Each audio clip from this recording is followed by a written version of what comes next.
আসসালামু আলাইকুম ভিউয়ার্স, কেমন আছেন সবাই? তো একটা গরম খবর ফেসবুক সহ সব জায়গায় ঘুরে বেড়াচ্ছে, সেটা হচ্ছে বাংলাদেশের ক্রিকেটের পোস্টার বয় সাকিব আল হাসান হয়তো আর বাংলাদেশের জাতীয় দলের হয়ে খেলবেন না। এরপরে হয়তো তাকে দেখা যাবে আমেরিকার জাতীয় দলের হয়ে খেলতে।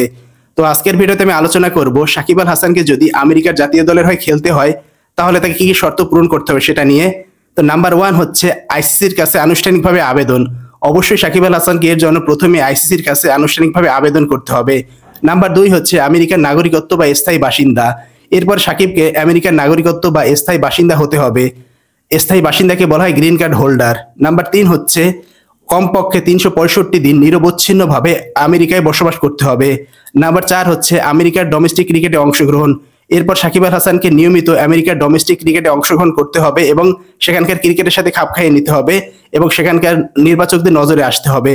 নাম্বার 5 হচ্ছে যোগ্যতার প্রশংসাপত্র। এরপর সাকিব আল হাসানকে আনুষ্ঠানিকভাবে আমেরিকার ক্রিকেট বোর্ড এবং আইসিসির কাছ থেকে যোগ্যতার প্রশংসাপত্র পেতে হবে। এই যোগ্যতার প্রশংসাপত্র প্রমাণ করবে যে সাকিব আল হাসান আমেরিকার জাতীয় দলে হয়ে খেলার জন্য যোগ্য। নাম্বার 6 হচ্ছে আইসিসির অনুমোদন। সব শর্ত পূরণ করার পর আইসিসির অনুমোদন প্রয়োজন। আইসিসি যদি মনে করে যে হ্যাঁ, সাকিব আল হাসান আমেরিকার জাতীয় দলে হয়ে খেলার জন্য যোগ্য, তখন তাকে আমেরিকার জাতীয় দলে হয়ে খেলার জন্য পারমিশন দিবেন।